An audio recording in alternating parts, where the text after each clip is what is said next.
ஹேமா, மதம் பிடிச்சுதான் நினைச்சு தாயனை சுட சொல்லி கலெக்டர் உத்தரவு போட்டிருக்காரு. நீ உடனே புறப்பட்டு போய் அதை தடுத்து நிறுத்த பாரு. நான் கலெக்டர் பார்த்து ஷூட்டிங் கார்டை கேன்சல் பண்ண வைக்கிறேன். ஓகே.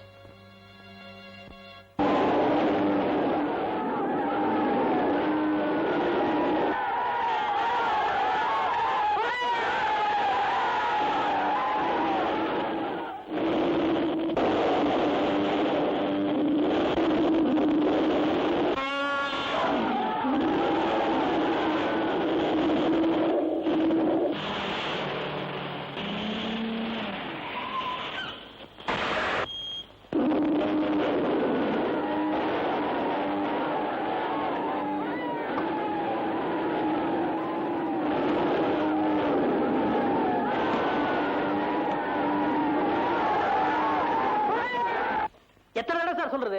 இந்த நேரத்துல கலெக்டர் ஐயா பார்க்க முடியாது. நாளைக்கு ஆபீஸ்ல போய் பாருங்க. ரொம்ப முக்கியமான விஷயம். ப்ளீஸ். இப்ப போக போறீங்களா இல்லையா?